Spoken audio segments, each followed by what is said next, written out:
Hello बच्चों, कैसे हो? ठीक है, शायद अच्छे होंगे, मजे आ रहे होंगे। एग्जाम कैंसिल हो गए दोस्तों के, तो मौज तो लगी रही है। बिना पढ़े ही पास होते जा रहे हैं, क्या करें। सही है ना? अगर बिना पढ़े ही पास हो जाएंगे तो मजे आ जाएंगे फिर तो। कोई बात नहीं, चलता है इतना सा तो, क्या करें। और तुम्हारा तो वैसे भी नसीब बढ़िया है यार। चलो आते हैं अपनी पुरानी कहानियों पर।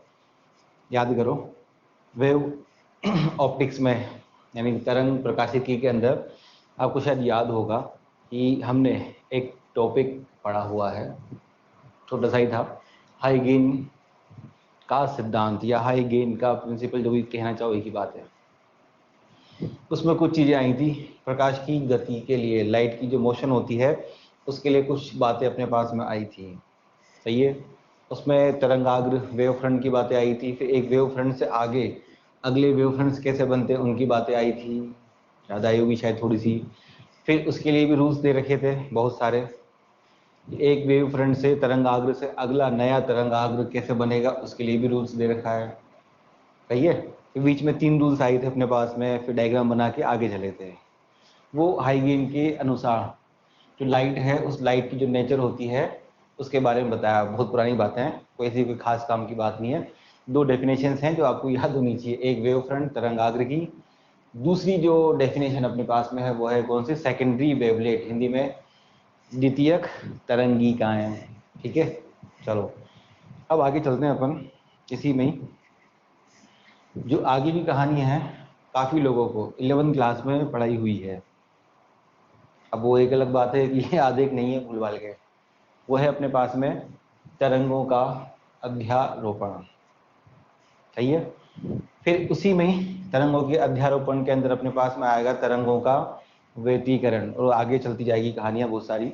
ये दोनों टॉपिक और आगे के जो टॉपिक हैं ये पूरे के पूरे 11वीं क्लास में पढ़े हुए हैं। मैंने पढ़ा है, तुमने नहीं पढ़े, कोई बात नहीं। चलो शुरुआत करते हैं पहले तरंगों का अध्यारोपण। इंग्लिश में बोलते हैं इसको सुपर पोजिशन ऑफ वेव।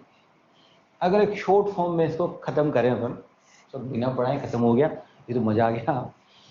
बिना पढ़ाए खत्म नहीं हुआ। एक शॉर्ट फॉर्म में अगर बातें करें तो ये एक तरह से अपने पास में वेक्टर सम सदिश योग करने वाली ऐसी कहानी है। कोई नई बात यहाँ पर नहीं आने वाली है। बस बीच में क्या हो गया, थोड़ी सी जो है वेव की जो कहानियां हैं वो यहाँ पे घुस जाती हैं, लेकिन करना बेसिकली इसमें भी क्या है, अपने पास में एक तरह से वेक्टर सम ही है। सही है। चलो पहले अपन चलते हैं तरंगों का अध्यारोपण, इंग्लिश में नाम सुपरपोजिशन ऑफ वेव। कैसे क्या है वो चलते हैं अपन यहाँ पर। मान लो यहाँ पे पार्टिकल है, ये अपने पास हो गया पी। अब ये पार्टिकल ही क्यों लिया, शायद आपको याद होगा कि वेव्स बनती किसकी वजह से है, पार्टिकल के ऑसिलेशन की वजह से, मोशन की वजह से। तो कौन सी मोशन होती है, ऑसिलेशन होती है, सिंपल हार्मोनिक मोशन सब उसी में आती है। अब मान लो यहाँ से अपने पास में ये एक वेव जो है इस पार्टिकल के पास जा रही है, ये जा रही है इधर से। सही बात है। अब ये जो वेव है, वेव पता रखा है पहले क्या होती है, एनर्जी। तो ये जो वेव है अपने पास में, ये इस पार्टिकल को क्या कराएगी, ऑसिलेशन कराएगी, यानी सिंपल हार्मोनिक मोशन कराएगी, सरल आवर्त गति कराएगी। ये पार्टिकल ऊपर नीचे मजे से ऊपर नीचे होना क्या करेगा, शुरू करेगा। सही है। किसकी वजह से, इस वेव की वजह से। सही बात। अब मान लो इधर से भी एक और वेव है जो है, बनाते हैं अपन डायग्राम के अंदर। तो ये एक और वेव हो गई, ये बनाई है, ये इधर से आ रही है। एक इधर से आ रही थी, एक इधर से आ रही है। अब एक कम बढ़ रही थी, 2 बुलाई। अब ये वेव इधर से आ रही है, ये जाके इस पार्टिकल पे जाके मिल रही है उसको। अब ये जो वेव है वो इस पार्टिकल जो पी है इसको क्या कराएगी, वही ऑसिलेशन करना क्या करेगी, स्टार्ट करेगी। क्यों, मजबूरी हो गई बेचारे को। अब जो आपका ये पार्टिकल P है बीच में यहाँ पर, इस पार्टिकल P के पास में अपने पास 2 वेव्स पहुंच रही है, एक इधर से पहुंच रही है, एक उधर से आ रही है। सही बात। अब इस पार्टिकल P को इस वेव और इस वेव दोनों की क्या करनी होगी, बात माननी पड़ेगी। अब किसकी माने, इसकी माने कि इसकी माने जो पावरफुल होगा उसकी बात माननी पड़ेगी, सिंपल सा। एक एग्जांपल है कि जब ये वेव आई इधर की तरफ और ये यहाँ पहुंची किस पर, इस पार्टिकल पी के पास में, तो इसकी वजह से ये जो पार्टिकल है अपना कहाँ पर है, फॉर एग्जांपल अभी मेन पोजीशन पर है, शुरुआत में है, इनिशियल पोजीशन ये इसकी बेचारे की क्या है, एमपी है। इसकी वजह से ये जो पार्टिकल है, मान लिया अपने थोड़ी देर के लिए कि ये कहाँ चला गया, ऊपर 5 सेंटीमीटर ऊपर की ओर ऑसिलेशन कर गया, पहली नंबर की वेव की वजह से। अब इधर से वेव आई, ओ भाई मुझे भी आपको एनर्जी देनी है और आपको भी ऑसिलेशन कराना है, तो आपको मेरी भी बात माननी पड़ेगी। बेचारा पार्टिकल पी कंफ्यूज, इसकी बात माने कि इसकी बात माने। तो इसकी वजह से मान लो यहाँ पर ये जो पार्टिकल है, फॉर एग्जांपल ये भी कितना आ गया, 5 सेंटीमीटर।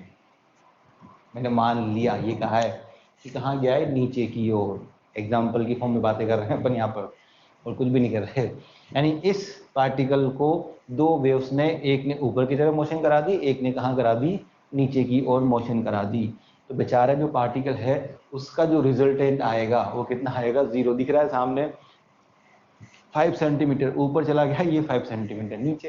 तो जरूरी तो है ही नहीं कि 5 सेंटीमीटर नीचे ही आए, सही है। अब मान लीजिए थोड़ी देर के लिए इसको मिटाते हैं अपन, आगे थोड़ी सी बातें और करते हैं कि ये जो पार्टिकल है, सॉरी हाँ, ये जो पार्टिकल है इस वेव की वजह से वही 5 सेंटीमीटर ऊपर गया, इधर से भी एक वेव आई सामने से, इसकी वजह से भी ये जो पार्टिकल है कहाँ चला गया, फॉर एग्जांपल 5 सेंटीमीटर कहाँ चला गया, ऊपर चला गया, सही है। क्योंकि उसको बात माननी है इन दोनों वेव्स की, ये दोनों पकड़ मारेंगे बेचारे को, क्योंकि दो है, एक इधर बीच में भाई साहब, यही से पार्टिकल अपने पास में यहाँ पर। तो अब जो पार्टिकल आएगा, इस पार्टिकल का रिजल्टेंट जो आएगा ऊपर नीचे जाने का, वो कितना हो जाएगा, यहाँ पर दिख रहा है डायग्राम में, कितना हो जाएगा यहाँ पर 10, सही बात है। ये इस कंडीशन में जब अगर दोनों वेव्स मिलके इसको ऊपर की डायरेक्शन में क्या कराए, मोशन कराए तब। लेकिन जरूरी थोड़ा ना, ये तो अपन एग्जाम्पल ले रहे हैं यहाँ पर, सही बात है ना। हो सकता है ये सेकंड नंबर वेव इस पार्टिकल को कितना, 3 सेंटीमीटर नीचे की तरफ क्या करा दे, क्या कराए, 3 सेंटीमीटर नीचे की तरफ क्या करा दे, मोशन करा दे, वाइब्रेशन करा दे, एक ही बात है। तो उस कंडीशन में जो पार्टिकल है इसका जो रिजल्टेंट आएगा वो कितना आएगा, दिख रहा है 5 ऊपर 3, कितना बचेगा 2, कहाँ पर, अपवर्ड की डायरेक्शन के अंदर। तो ये दोनों वेव मिलाकर इस पार्टिकल को जिस तरह से मोशन कराती है वो एक तरह से क्या हो गया अपना यहाँ पर सुपर इम्पोज होना, सही है।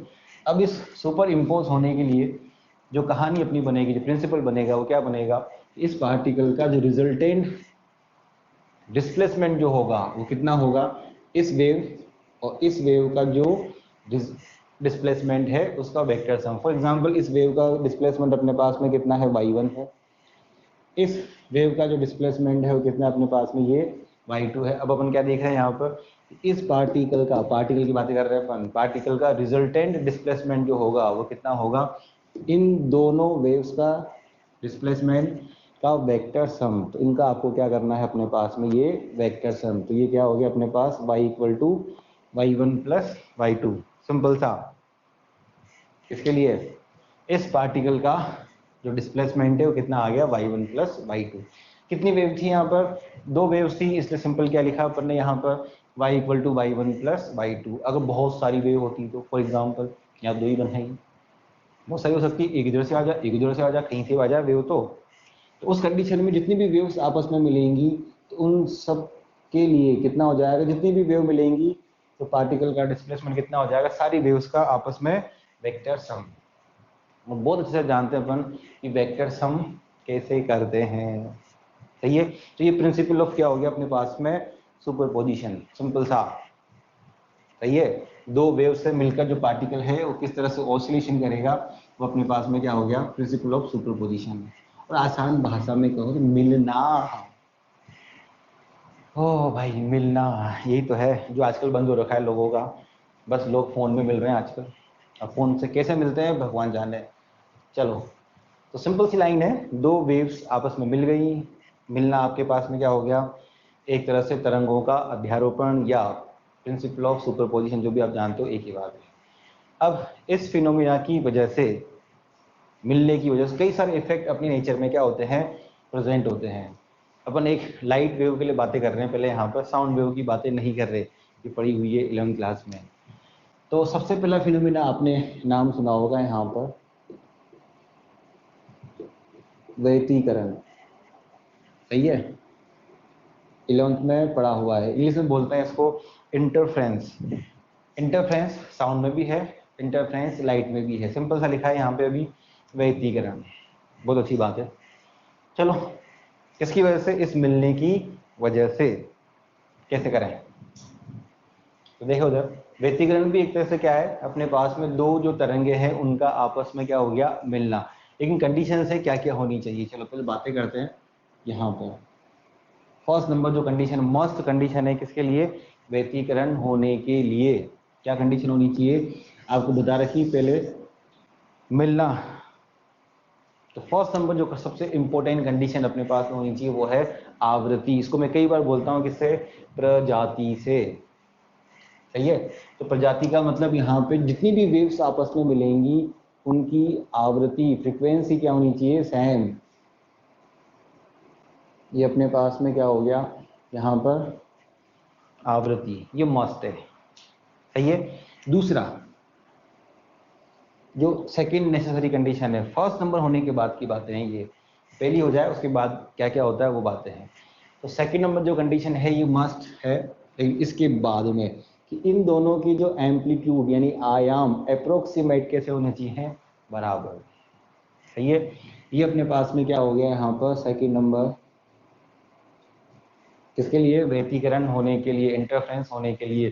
सेकंड नंबर कंडीशन क्या हो गई, आयाम इनके अप्रोक्सीमेट कैसे होने चाहिए, इक्वली चल जाएंगे अप्रोक्सीमेट, इनमें कम ज़्यादा की कोई दिक्कत नहीं है। चलिए थर्ड नंबर बताओ क्या होगी, बताइए। आपको मिलना है तो इस बीच में एक वर्ड आया था पाथ डिफरेंस, पथांतर, याद आ जाए शायद थोड़ा सा। तो आपका पथांतर डेल्टा एक्स ये भी क्या होना चाहिए, कम होना चाहिए। ये तीसरी कंडीशन होगी। सही बात है ना। फिर जो चौथी कंडीशन है ये भी इंपॉर्टेंट है, इसको अपन आगे जब चलेंगे थोड़ा सा डिस्कस करेंगे। ये सब क्या होनी चाहिए आपस में, कला संबद्ध होनी चाहिए। फोर्थ नंबर पे कला संबद्ध स्रोत होने चाहिए, ये फोर्थ नंबर क्या बन गई अपनी कंडीशंस बन गई। तो ये कुछ छोटी छोटी सी बातें हैं किसके लिए, इंटरफ्रेंस या व्यतिकरण होने के लिए। First number frequency must be same, second number आयाम amplitude approximate equal, third number इनके बीच की डिस्टेंस क्या होनी चाहिए, कम होनी चाहिए। सही है। फोर्थ नंबर पे है कला संबद्ध, इसको इंग्लिश में बोलते हैं अपन कोहेरेंट सोर्स, नाम है कुछ भी नहीं है। कला संबद्ध का मतलब है अपने पास में यहाँ पर कोहेरेंट सोर्स होनी चाहिए। होने में और भी है, ये मस्ट कंडीशन से, ये 1 2 3 ये बीच की व्यक्ति कोई खास नहीं है। अब इस बात को थोड़ा सा अलग तरह से आते हैं अपन। कैसे आते हैं कि मैंने शुरू में एक वर्ड बोला है तरंगों या वेव्स का आपस में मिलना। सही है, क्या होता है, व्यतिकरण या इंटरफ्रेंस। सही बात है। अब थोड़ा दिमाग को जोड़ डालो, अपने आसपास एक ऐसा फिनोमिना प्रेजेंट होता है जहां पे भी मिलने का काम होता है। नहीं होता, आजकल बंद हो रखा है वो एक अलग बात है। हाँ, पिछली बार भी लॉकडाउन में बंद था, इस बार भी लॉकडाउन में बंद है, वो है मिलन समारोह। याद करो, शादियां होना, याद नहीं है। अब अपने यहाँ पर मिलना यानी शादी होने के लिए सबसे पहली जो मस्त कंडीशन है, इनको छोड़ो थोड़ी देर के लिए, क्या होनी चाहिए बताओ, क्या होनी चाहिए। सबसे पहली जो मस्त कंडीशन है भाई साहब, मैंने पहले भी कहा है, आवृत्ति मतलब प्रजाति समान होनी चाहिए, दोनों इंसान होने चाहिए। इस कंडीशन को फुलफिल करने के लिए सबसे पहले है, ये अप्रोक्सीमेट नहीं चलेगा। F1 यानी प्रजाति या आपकी जो आवृत्ति है ये अप्रोक्सीमेट कैसी हो जाए, इक्वल नहीं चलेगा। सही है, दोनों ही इंसान होने चाहिए। साहब नी मिल रही आजकल, क्या करें, बंदरिया ही हैं, ला सकते हो भाई, अपनी इच्छा के ऊपर डिपेंड है, लेकिन जो रिजल्ट्स आने चाहिए फिर वो नहीं आएंगे। सही बात है। तो पहली मस्ट कंडीशन है दोनों की प्रजाति, दोनों इंसान होने चाहिए। उसके बाद की कहानी है आगे जो क्या कर रहा है। फिर सेकंड नंबर कंडीशन है, मैंने क्या बोला, एम्पलीट्यूड, आयाम लगभग कैसा होना चाहिए, ये बराबर। तो अगर आपको याद हो तो ये बेसिकली जो एम्पलीट्यूड है ये वेव की शेप आकार को शो करता है। अगर सिंपल एक एग्जांपल लें, ये एक वेव बना दी छोटी सी, इसका एम्पलीट्यूड कम है, और एक बड़ी बना दी, इसका एम्पलीट्यूड ज़्यादा है। तो यहाँ दिख रहा होगा ये वेव बड़ी सी दिख रही है, ये छोटी सी दिख रही है। तो ये बेसिकली एम्पलीट्यूड या आयाम आपके किसी भी तरंग के आकार को क्या कर रहा है, रिप्रेजेंट करता है। सही बात है ना। चलो आकार को तो मैंने क्या बोला अभी, तरंगों का मिलना, किसी का भी मिलना, एक तरह से क्या हो गया, शादी। अब पहली कंडीशन भी फुलफिल हो गई कि आवृत्ति कैसी होनी चाहिए अपने पास में, समान हो गई भैया, दोनों इंसान है। अब उसके बाद जब शादियां होती है शुरू, तो अपने घर वाले मामा बुआ सब जाते हैं इधर उधर वो देखने के लिए, वो उसको जाएगा देखने के लिए। अब जिसको बिहाव करना है उससे पूछ लो देखना क्या है, लेकिन फिर भी जाते हैं। अब देख के आते हैं ना भाई, हाँ साहब लड़का भी बढ़िया है, लड़की भी बढ़िया है, क्यों देखते हैं भाई, मजा आता है उनको। कौन सा पहाड़ खोद रहे हैं उनके साथ में, जो करना है उनको करना है, लेकिन फिर भी देख के आते हैं। देख के इसलिए आते हैं क्योंकि उनकी आयाम लगभग बराबर। अगर ये अपने पास में एक लड़का है, इधर अपने पास ये लड़की है, इसका वजन फॉर एग्जाम्पल ये 50 किलो, तो दूसरे का कितना होगा, वही नियर बाई 50 हो सकता है, 45 हो जाए, 60 तक वेरी करे।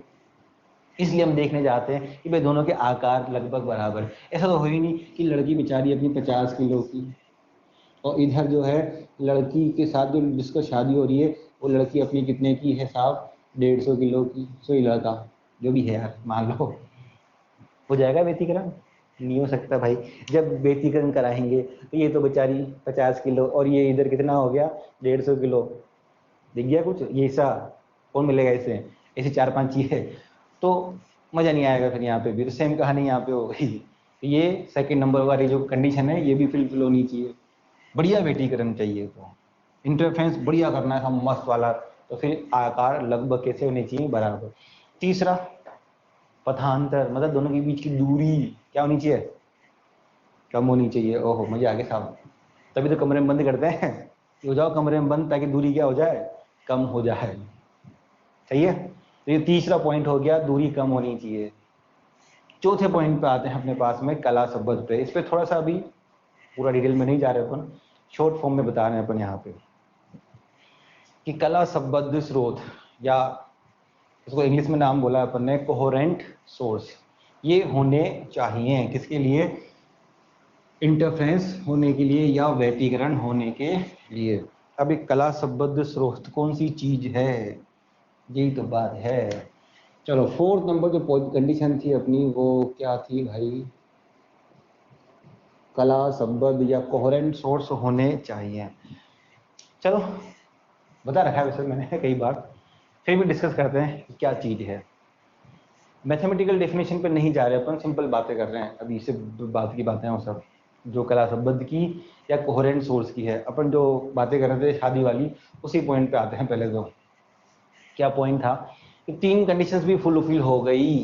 फर्स्ट नंबर इंसान भी है, आकार भी बढ़िया बढ़िया सा है, कोई दिक्कत नहीं है, कमरा भी तैयार है, सब चीज़ें तैयार है, लेकिन फिर भी इंडिया में, मैं इंडिया की बातें कर रहा हूँ, बाहर की बातें नहीं कर रहा, शादियाँ आसानी से नहीं होती। इन सब होने के बाद भी एक कंडीशन और है जो फुलफिल होनी चाहिए, बड़ी खतरनाक कंडीशन है। वो होती है अपने पास में, पढ़ा होगा कई बार, जाति जो भी लिखते हैं भाई, कास्ट का अपने यहाँ पर बहुत बड़ा एक रोल है, जाति कास्ट जो भी अपन जानते हैं। तो एक एग्जाम्पल लेते हैं अपन, जैसे यहाँ पर है एक, ये है जैन समाज सोसाइटी है, और इधर अपने पास में ये क्या हो गया, सैन समाज। समझाने के लिए केवल कला संबद्ध स्रोतों को, बाकी प्रॉपर डेफिनेशन क्या होती है सब बात की बातें हैं अभी। चलो एक जैन समाज हो गया अपने पास, एक अपने पास कौन सा हो गया, सैन समाज हो गया। हो गया, चलिए डिस्कस करते हैं इसके बारे में। अब जेएनयू में जितनी भी ब्रांचेस निकलेंगी, अपन जानते हैं कोई इधर जाके बसेगा, कोई कहाँ पे, कोई इधर कोई इधर, सब जा जाके कहीं ना कहीं पर क्या होंगे, आपस में बसेंगे। तो जितने भी जैन है, अगर फ्यूचर पीछे पास्ट में जाए तो सबके पापा तो एक ही हैं, फ्यूचर नहीं पास्ट में जाए तो सिमिलर कंडीशन किसके लिए वैलिड होगी, अपने इस सैन समाज के लिए। इसके भी बहुत सारी ब्रांचेस निकली हुई, कोई कहाँ जाके बस गई, कोई कहाँ जाके बस गई, कोई कहाँ जाके बस गई। चलो ओ भाई साहब, एक जैन ही हो गए, एक से कुछ भी ले लो भाई, कॉमन सेंस की बात है, इसमें कोई ऐसी बात है नहीं। एक जैन समाज बना दिया, एक अपन ने सैन समाज बना दिया, क्या बनाया, मजा आ रहे थे इसलिए। अब अपन आ रहे हैं, इनके बीच में शादियां हो रही है, मतलब इंटरफ्रेंस व्यक्तिकरण कराना है, तो कैसे होगा भाई, आपने देखा होगा जब इंडिया में शादियां होती है तो जैनी लोगों में ही, जैसे मान लो ये यहाँ पे कोई ब्रांच निकली हुई है, ये भी जैन है, इधर भी यहाँ पर एक ब्रांच है, ये भी किसकी है, जैन की, ये आपस में क्या कर सकते हैं, एक दूसरे से इंटरफ्रेंस शादी कर सकते हैं। ये सब पापा तो एक ही है भाई, वो ये तो पास में थे अब नहीं है, ब्रांचेस थी, लेकिन आ ये सब एक ही जगह से रहे हैं। कुछ बात समझ में आई, यानी कि इनके आने के पीछे का जो सोर्स है वो एक ही है, इसके भी और इसके भी, तो ये आपस में शादी कर सकते हैं, कोई बुरी बात नहीं है, ये आपस में दोनों ये वाले और ये वाले क्या बन जाएंगे, कोहेरेंट सोर्स बन जाएंगे, ये और ये, क्योंकि इनका जो सोर्स है वो एक ही जगह से आ रहा है। को समझे या नहीं समझे? सेम थिंग अगेन यहाँ पे, अगर ये सेम है तो बोले जाने मर्जी माए ब्रांच निकाल लो, तो ये भी इसी से ब्रांच है, ये इसके जो भी थे, ये अगर चाहें आपस में तो ये इंटरफ्रेंस शादी कर सकते हैं, कोई बुरी बात नहीं है, यहाँ पर हो जाएगी इनके बीच में। क्यों? क्योंकि इनका भी सोर्स पीछे अगर पास्ट में जाए अपन तो सोर्स तो एक ही है, बाप तो एक ही है, भले ही कुछ भी हो, एक नहीं है। तो इन दोनों में भी क्या हो रही है, शादी हो रही है, बड़े प्यार से, सेन सेन में, जैन जैन में, क्योंकि इन सब के सोर्स यहाँ पर, इन दोनों का सोर्स भी यहाँ पर, ऐसा कोई भी और भी करते तो उनका भी सोर्स क्या होता, पास्ट में तो एक ही होता। तो जहां से भी आ रहे हैं इनका सोर्स वही है, जो सोर्स यहाँ समझ ही गए होंगे इनके लिए भी। तो ये इनकी जितने भी ब्रांचेस निकलेंगी आगे जाके, कोई कहाँ बसी कोई कहाँ बसी, कहीं भी बसी हो, ये आपस में इंटरफ्रेंस कर लेते हैं, शादियां कर लेते हैं आराम से। सेम वही कहानी यहाँ पर भी है, जैनियों के लिए भी, सबके लिए, ये भी आपस में क्या कर लेते हैं, शादियां कर लेते हैं। मैं किसी के पर्टिकुलर बात के एग्जाम्पल ले रहा हूँ, तो सब मैं तो यही हूँ, मेरे लिए इसी बातें कर दी, सही है। लेकिन इंडिया में ये नहीं हो पाएगा कि ये भाई साहब और ये भाई साहब आपस में क्या करें, शादी कर लें, मतलब इनकी जो ब्रांचेस निकली हुई है, ये जैन और सैन आपस में शादी हो जाए, नहीं होती इंडिया में। मैं समझाने के हिसाब से बता रहा हूँ केवल, तो समझे, ये इससे शादी नहीं कर सकते। ये सब कैसे नहीं कर सकते, यही बात है ना, अकॉर्डिंग टू रूल्स नहीं कर सकते। छोरा छोरी भाग जाए तो भाई फिर क्या करेंगे, ये तो कोई कुछ नहीं कर सकता, फिर तो कर ली जो करनी थी, जो आजकल सब काम होते हैं, तो उनकी बातें नहीं कर रहे अपन, according to rules and regulation की बातें कर रहे हैं, सही है। भाग जाएं वो एक अलग कहानी है, वो एक तरह से क्या हो गया, फिर अपना एक अपवाद बन गया, उसका तो मैं भी कुछ नहीं कर सकता, तुम भी कुछ नहीं कर सकते, समझ में आई बात। तो क्या हो गया, इनसे जितने भी ये ब्रांचेस निकली आपस में शादियां हो जो भी हो सकती है, तो ये आपस में क्या हो, जितने भी जैन हैं ये सब कोहेरेंट हैं, कला संबद्ध हैं, समझाने के साथ बता रहा हूँ मैं। सेम ऐसे ही सैन, तो जितने भी आगे निकलेंगी निकालेंगी निकलती, तो ये सब आपस में शादियां कर सकते हैं, जो भी काम इनको करना है कर सकते हैं, ये सब क्या हो गए, कोहेरेंट सोर्स होंगे, हिंदी में कला संबद्ध स्रोत होंगे। लेकिन ये और ये आपस में शादियां नहीं कर सकते हैं, ये दोनों आपस में कला संबद्ध स्रोत नहीं है, ये अकला संबद्ध स्रोत है, इंग्लिश में बोलते हैं इनको इनकोहेरेंट सोर्स, सही है। तो ये 4 मस्त कंडीशन है किसके लिए भाई साहब, शादियां होने के लिए। 4th नंबर, जाति भी तो समान होनी चाहिए, इंसानों के अचार डालेंगे क्या, सही है। छोरा छोरी भाग जाए तो एक अलग बात है, उसका तो मैं भी क्या कर सकता हूँ भाई साहब, कोई कुछ नहीं कर सकता, तुम क्या करेंगे। कहने का मतलब याद रखने वाली जो बात है वो आपको जो दिमाग में रखनी है वो क्या है, कि जो भी वेव्स किसी एक पर्टिकुलर सोर्स से आ रही होंगी, एक ही सोर्स से, एक ही जाति वाला, वो समझो दिमाग पे, क्या बोला, एक ही जाति यानी एक ही सोर्स से अगर वेव आ रही होगी तो वो उसकी जो ब्रांचेस होंगी वो आपस में क्या कर जाएंगी, इंटरफ्रेंस कर जाती हैं, तो समझे ना। एक एग्जांपल लेते हैं इस बात को समझने के लिए, किसके लिए, लाइट के लिए। कैसे, फॉर एग्जांपल ये एक ग्लास प्लेट है, एक यहाँ पर ये भी क्या हो गई, एक ग्लास प्लेट ले रखी है अपन, समझाने के लिए बोल रहा हूँ मैं, तो सही है ना। यहाँ पर एक ये लाइट मैंने गिरा दी, लाइट लेकिन कौन सी है, मोनोक्रोमेटिक, मतलब वही एक वर्णीय प्रकाश स्रोत, एक रंग की, एक ही आवृत्ति, एक ही प्रजाति की इस पे गिर रही है, कोई अलग अलग मिक्स नहीं है यहाँ पर, सही बात है ना। ये ग्लास प्लेट्स हैं, यहाँ पे ऊपर भी है और एक नीचे। एक ग्लास प्लेट ये है अपने पास और एक ग्लास प्लेट यहाँ पर है। ये ग्लास प्लेट इस तरह की है जो पार्शली रिफ्लेक्शन भी कर सकती है, मतलब पार्शली आंशिक परावर्तन और आंशिक अपवर्तन। तो पार्शली रिफ्लेक्शन और पार्शली रिफ्लेक्शन दोनों काम कर सकती है। सही है। अब मान लो यहाँ से कुछ अमाउंट इस लाइट का यहाँ से रिफ्लेक्ट हो गया, यानी क्या हो गया, परावर्तित हो गया। बहुत अच्छी बात है। कहाँ चला गया, ऊपर। कुछ पार्ट, मैंने पहले बोला पार्शली आंशिक, इन कुछ भाग जाएगा, कुछ भाग आगे बढ़ेगा। कुछ भाग इसका आगे बढ़ गया इधर की ओर, मान लो बढ़ गया वैसा, समझाने के हिसाब से। फिर अगेन यहाँ ग्लास प्लेट मिलेगी, यहाँ से कुछ पार्ट इसका क्या हो जाएगा, रिफ्लेक्ट हो जाएगा, कुछ आगे चला जाएगा, मुझे क्या करना है। चलो उसके बाद में यहाँ से अगेन रिफ्लेक्शन होगा, कुछ पार्ट इधर चला जाएगा। यानी आपके पास में कितनी वेव थी, एक तरह से एक ही वेव थी यहाँ पर। वो एक वेव कई सारे पार्ट्स में क्या हो गई, डिवाइड हो गई। तो अपने पढ़ा होगा फ्रीक्वेंसी चेंज होगी नहीं, सोर्स तो एक ही है भाई, यही सब आने का तो वही है, दिख रहा होगा यहाँ पर। तो ये वेव, इसका जनरेशन भी कहाँ से, इसी सोर्स से, इसका जनरेशन भी इसी सोर्स से है। ये फर्स्ट नंबर और ये सेकेंड नंबर दोनों आपस में क्या कर जाएंगी, इंटरफ्रेंस कर जाएंगी। कौन सी, ये वाली और ये वाली। तो समझे, जो पहले एग्जाम्पल लिया था अभी थोड़ी देर पहले। लेकिन कंडीशन क्या है, कंडीशन क्या है अभी थोड़ी देर पहले का, सोर्स एक ही होना चाहिए। और कौन सा होना चाहिए, एक वर्णीय, एक जाति मतलब एक रंग, तो एक ही वर्णीय का सोर्स अपने पास में होना चाहिए, तो वो इंटरफ्रेंस कर जाएगी। इसके लिए समझाने के लिए एक एग्जाम्पल दिया है। यानी एक लाइट वेव को आप कई सारे और में क्या कर सकते हो, ब्रेक कर सकते हो। चलो, तो 4 मस्त कंडीशन है किसके लिए, इंटरफ्रेंस के लिए, याद होनी चाहिए, सिंपल सी है। आवृत्ति, आयाम, सेकंड नंबर पथांतर, और लास्ट में है कला संबद्ध कोहेरेंट सोर्स, याद रहेगा। चलो अब आते हैं कोहेरेंट सोर्स के लिए मैथमेटिकल डेफिनेशन पे, जो अपनी बुक्स वगैरह में लिखी हुई है उसके ऊपर क्या है। फॉर एग्जांपल एक छोटा सा क्वेश्चन लेते हैं अपन पहले, फिर बातें करेंगे सारी। ये है अपने पास y1 इक्वल टू, ये है a साइन, एक वेव लिखिए सिंपल सी ओमेगा टी। ऐसे सेकंड नंबर लिखिए, ये a sine omega T minus में कितना हो गया, ये फाई। और ये थर्ड नंबर लिख दी, a sine omega T minus में कितना हो गया यहाँ पर, फाई के साथ में t। एक सिंपल सी वेव लिखी है और कोई ऐसी बहादुरी नहीं करी अपन ने।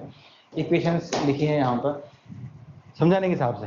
जो डेफिनेशन है किसकी, कला संबद्ध कोहेरेंट और इनकोहेरेंट सोर्स की।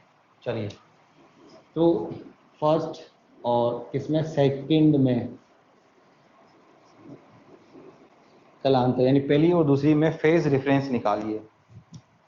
कितना आएगा फेज डिफरेंस, तो आप बता रखा है पहले ये और ये आपस में क्या होते हैं, फेज, इनका डिफरेंस कर दो तो क्या जाएगा, फेज डिफरेंस। तो इसमें से इसको क्या कर दो, माइनस कर दो, तो क्या बचेगा तुम्हारे पास में, ये ओमेगा टी माइनस में ये और ये, फिर ये हो जाएगा प्लस, तो क्या बचेगा, फाइव। फाइव जो बचेगा ये कांस्टेंट टर्म बचेगी, नहीं बचेगी, बचेगी नहीं बचेगी, दिख रहा है। तो ये कांस्टेंट टर्म बची अपने पास में यहाँ पर, किसके लिए, इन दोनों वेव्स के लिए। तो ये दोनों जो वेव्स हैं आपस में कैसी हैं, कला संबद्ध कोहेरेंट हैं। पहली और कौन सी होगी अपने पास में, ये दूसरी नंबर की, फर्स्ट नंबर और सेकंड नंबर।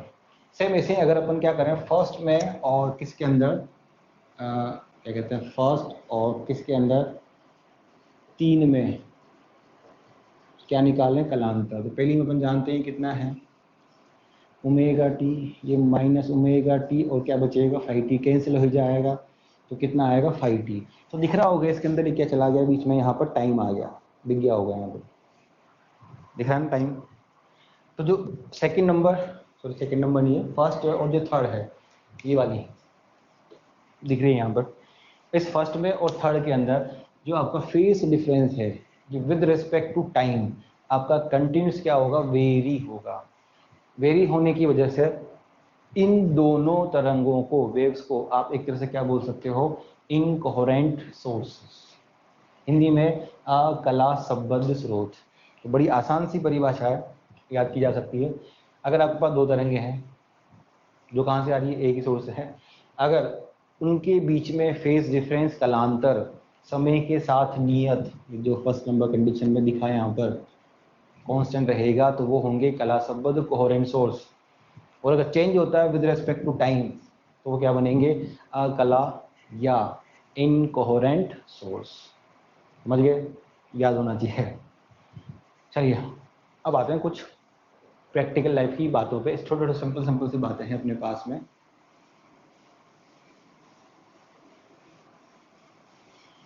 छोटा सा क्वेश्चन है, पहला क्वेश्चन आंसर देना आपको, जो अपन बातें कर रहे हैं यहाँ पर।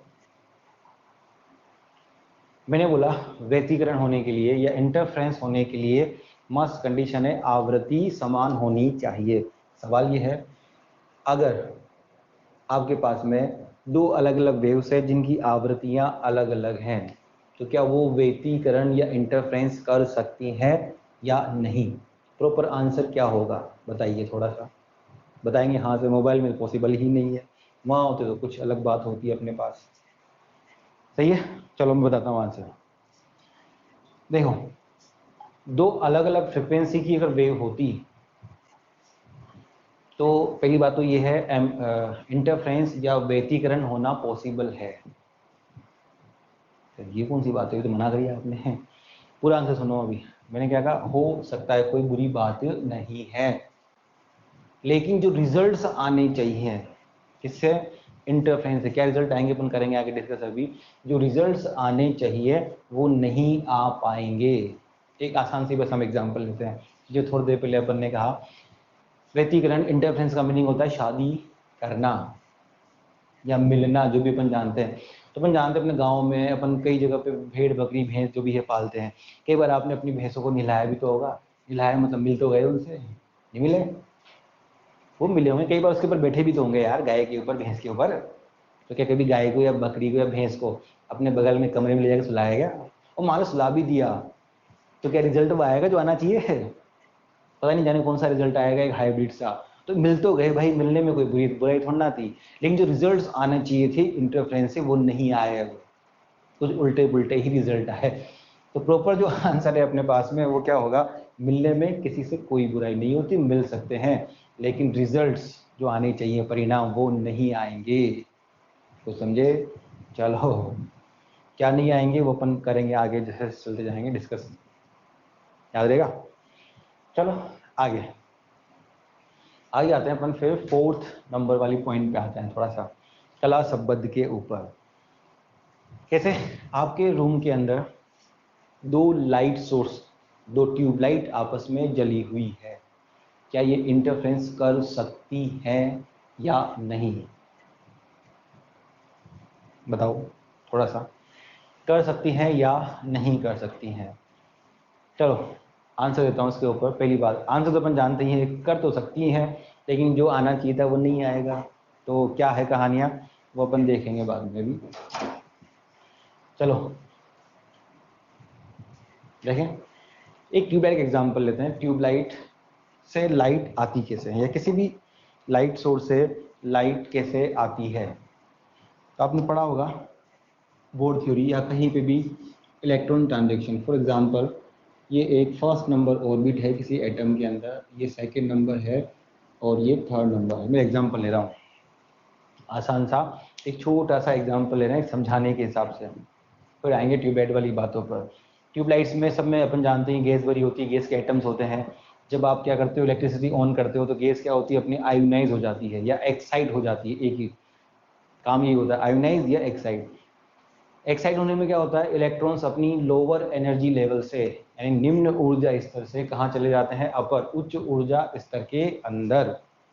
कौन सी एनर्जी को लेकर, इलेक्ट्रिकल एनर्जी को लेकर। फिर जो इलेक्ट्रॉन्स कहाँ पर हैं, अपर एनर्जी लेवल्स के अंदर। ये वन बाय वन करके कहाँ आते हैं, नीचे की तरफ, लोअर में वापस। आफ्टर कितना टाइम बाद में, 10⁻⁸ सेकंड के बाद में वापस कहाँ आते हैं, नीचे आते हैं। सही है। अब जब ये नीचे आते हैं तो आपने पढ़ा होगा काफ़ी लोगों ने फॉर्मूला, फ्रिक्वेंसी का फॉर्मूला है, चलो कोई बात नहीं याद है तो ये छोटा सा फॉर्मूला लिखते हैं, 1/n1² और n2²। जो फ्रिक्वेंसी आपको ऑप्टेन होती है ये एटॉमिक स्ट्रक्चर में आता है। ये आपकी जो ऑर्बिट्स होती हैं उनकी नंबर पे डिपेंड करती है। n1 कहाँ से कहाँ तक, n2 हुई। अब मान लीजिए 3 से 1 में कोई इलेक्ट्रॉन वापस आएगा, तो आपने पढ़ा होगा एटॉमिक स्ट्रक्चर, नहीं पढ़ा तो कोई बात नहीं, याद होना चाहिए। जब भी कोई इलेक्ट्रॉन ऊपर से कहाँ आता है, नीचे की तरफ, तो इसके ऊपर से नीचे आने पर आने की जो फिनोमिना होता है, ये एक रैंडमली मोशन होती है, अपनी मर्जी के मालिक। हो सकता है ये 3 से 2 में आ जाए, 2 से फिर 1 में आए, फिर 3 से कहाँ आ जाए, 1 में आ जाए। क्या होगा इस बात की कोई गारंटी ही नहीं है। तो आपके पास जितनी भी जो दो ट्यूबलाइट्स हैं या 2 बल्ब है, वहाँ पर जो भी एटम्स वहाँ मौजूद होंगे, उन एटम्स का जो ट्रांजेक्शन होगा अपर से कहाँ पर, लोअर के अंदर, वो रेंडमली मोशन है। कोई 3 से कहाँ आएगा, तो इनमें से निकलने वाली जो वेव्स होती है उनके अंदर जो फ्रिक्वेंसी है वो जाने कौन कौन सी हो सकती है, समझे कुछ। तो ये आपस में इंटरफेरेंस को शो नहीं करेंगी, मतलब मिल सकती हैं लेकिन जो रिजल्ट आना चाहिए था वो नहीं आएगा, इसलिए अपन क्या कहेंगे, हाँ साहब ये नहीं मिल सकती हैं। सही है। तो कहने का मतलब ये है कि नेचर के अंदर अगर आपके पास 2 फ्री सोर्सेज हैं, स्वतंत्र प्रकाश स्रोत हैं, ये आपस में क्या कर जाते हैं, व्यतिकरण कर जाते हैं। 2 स्वतंत्र प्रकाश स्रोत, उल्टा भूल गया मैं, नहीं करते हैं। सही है, तो याद होना चाहिए 2 फ्री सोर्सेस कभी भी इंटरफ्रेंस 2 अलग अलग जातियों के नहीं करेंगे। कब करेंगे, जब एक ही सोर्स से लाइट आती, समझाया थोड़ी देर पहले मैंने। अब जैसे फिर मैंने एग्जांपल दिया था वहाँ पे भी कि 2 अलग अलग सोर्स हैं, एक जेन एक सैन, नहीं करेंगे। लेकिन कभी कभी हो जाता है, तो यहाँ पे भी एक सेम चीज़ है कि लेज़र लाइट, वही जो मेलो मिलती है और जिसका आप बहुत बढ़िया दुरुपयोग करते हो, लेज़र लाइट का किसी के ऊपर गिरा गिरा के किसी पर्टिकुलर पॉइंट के ऊपर। तो जो लेज़र लाइट है, अगर वो आपके पास में 2 हैं, रूम में अगर यूज़ करेंगे तो 2 लेज़र लाइट फ्री सोर्सेज की फॉर्म में भी वो इंटरफ्रेंस, व्यतिकरण दर्शा देती है।